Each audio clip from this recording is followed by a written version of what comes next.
Everybody, and welcome to part 9 of the Arid Heights Park playthrough.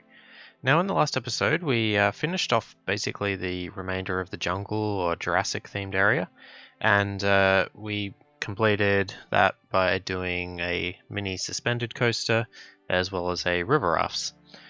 So to start off here, I'm just basically adding a few final touches to the area just because I wanted to get a bit more kind of shrubbery or jungle shrubs into the water next to the big river rides splashdown. So just fix that up, and also added in some food stalls and a couple bathrooms as well, just because there was hardly anything at that end of the park here. So the next kind of big ticket item for this episode is the Egyptian themed area.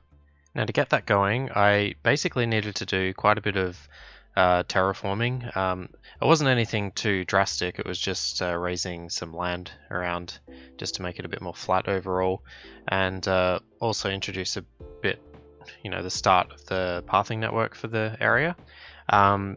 After that, I basically got stuck into the first coaster. Now, I wanted this coaster to be the kind of main attraction of the area, and I went for a suspended looping coaster, or I think a compact inverted coaster as it might be known in some versions of the game.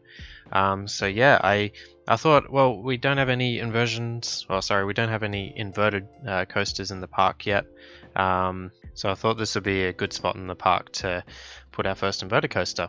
Now, it's as you can probably see, it's quite inversion heavy, which is kind of deliberate. I wanted to get something kind of wild and adventurous, because apart from the big arrow looper at the entrance of the park, there's most of the coasters so far have been kind of more on the gentle side of thrilling. So yeah, I think it was about time that we had a nice big scary ride at the back of the park. So I was really happy with how the layout turned out, as well as the inversions. There's basically lots of helixes and lots of neat little turnaround sections, which I think turned out quite nicely. The inspiration behind the coaster comes from a few sources, I guess. Firstly, the one in Dirk Link's Megapark, he built a kind of a smaller suspended looping coaster in his. Doesn't have as many inversions, but you'll see later I kind of go for a similar color scheme to that. The other kind of inspiration was a coaster called Montu, and that's more a B&M style track, but in terms of number of inversions, that's kind of what I was going for there. Speaking of Montu, there was actually a really good recreation of that done in OpenRCT2 by the YouTube channel Zach's Workshop. I'll leave a link to that video in the description below. It's a really neat recreation, and I'd suggest you go check that out. So yeah, it's basically a quick turnaround into the lift hill, and then it's a shallow drop, swooping drop into I believe it's called a rollover inversion, kind of just a half loop, half corkscrew, and then the same thing mirrored. Then some diagonal track into the vertical loop, which it's kind of slow through the vertical loop during testing, but with guests, I think it goes through at a reasonable speed. Then I've got kind of a weird little, it's kind of a helix, but it's not using the helix elements.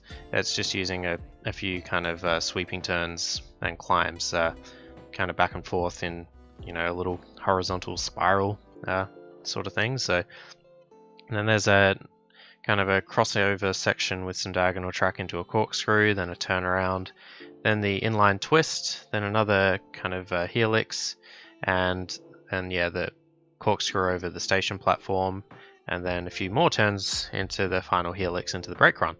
So yeah, I was very happy with the layout. I did spend quite a bit of time off camera kind of perfecting it before I did the final build. Even then, now looking back on it, what I probably wish I had done in hindsight was maybe move the entire layout a few more tiles to the top of the map, just to give myself a little bit more space between the path next to the lazy river and the coaster, just to make give a bit more space for some blended scenery, just because at the moment there's kind of one theme with the water park on one side of that path, and then Egyptian theme on the other side. But you know, it's a pretty similar theme. Like the decorations I use end up being pretty similar in terms of the scenery for the Egyptian area, so I don't think it's too much of a contrast, and I think it fits together reasonably well in the end. Now, one thing I've been guilty of in the past with Egyptian areas is purely making them all sand, and I think it was, again, Dirklink's video, which for his original Mega Park, where he basically was saying that Egyptian areas in theme parks typically do not have a lot of sand, because sand, as you can probably imagine, is a bit of a nightmare to have in a theme park, just because it kind of gets everywhere. And so with that in mind, I basically turned a lot of the area up here into kind of a lush looking setting. So yeah, there's lots of those kind of, I think they're the rubber plantation sort of trees, which I think fit in the area quite well. And we actually just use quite a bit of the jungle and Jurassic theme kind of shrubs, because I think they go together pretty well, and a few of those coloured flowers in there too, which I think look quite nice. I'm probably going to have to go back and throw in a bit more variety with the colours of those plants, but I think for now the yellow looks alright. Now what I get kind of stuck into now is quite a bit of landscaping around the last section of the coaster, because I kind of had to dig down in a lot of the area to kind of get the coaster into.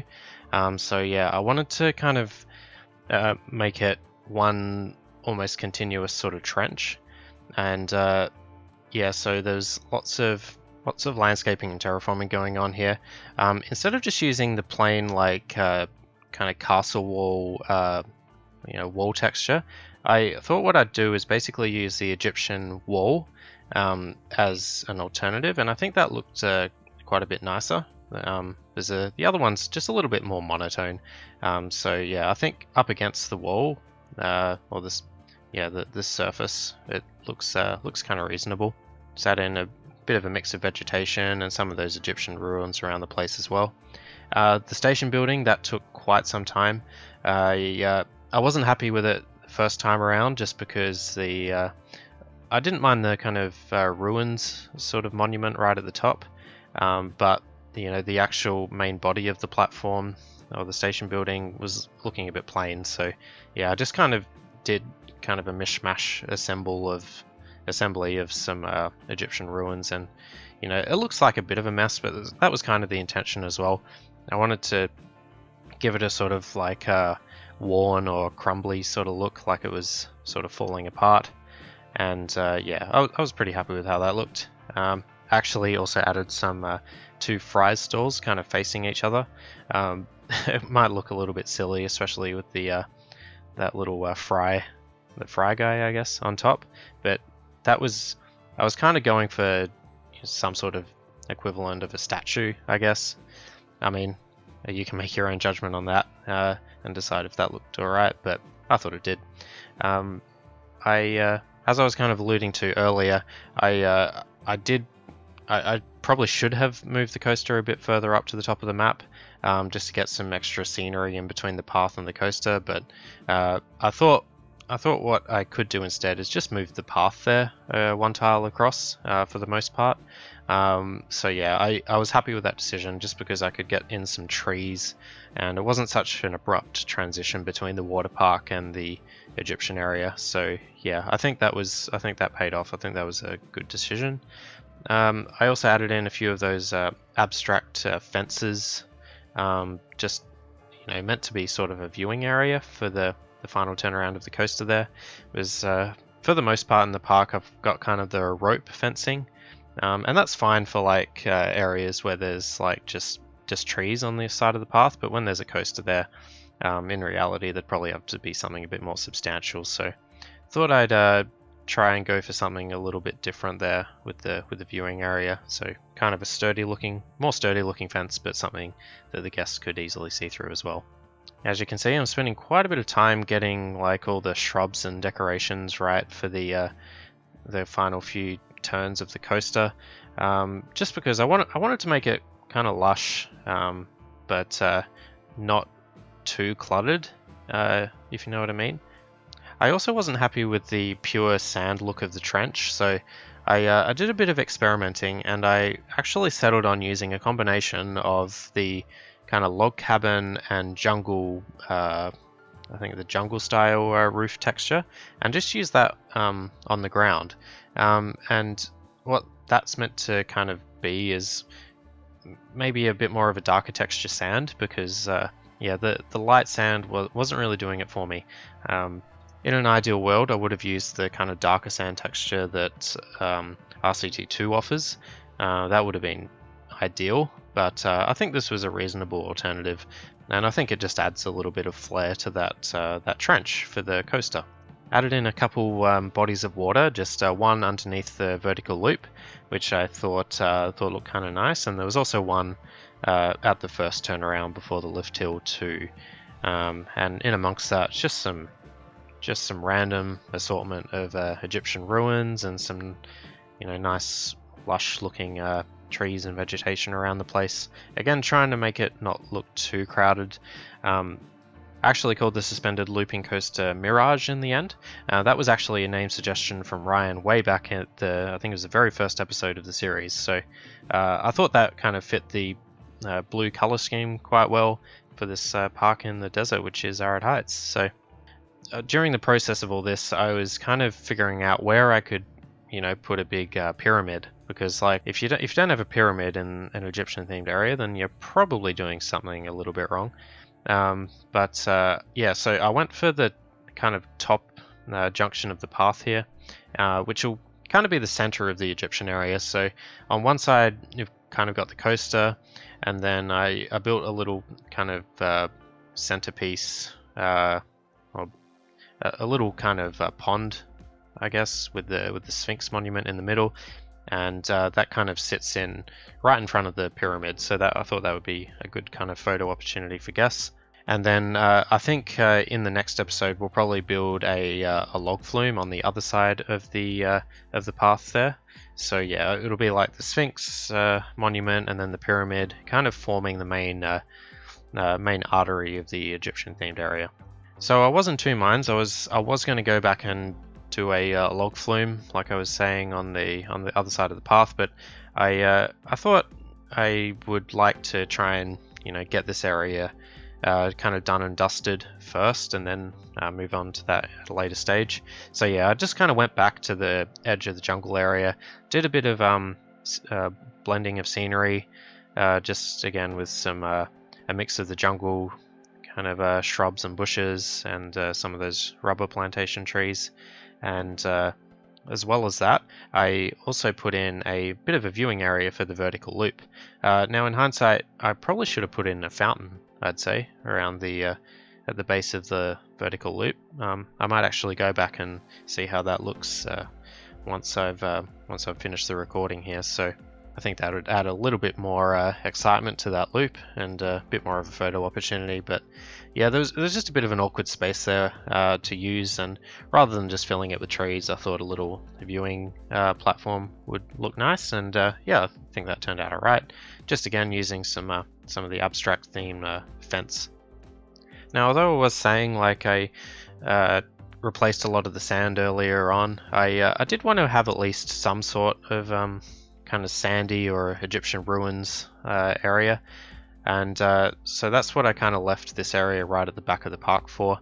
And it's a small area, and I just kind of stacked a few ruins all together pretty clumsily, but yeah, when I think of Egypt, I tend to think lots of sand, lots of kind of old ruins, and secret tunnels and passageways. So I wanted to, at least have some sort of area that reflected some of that style.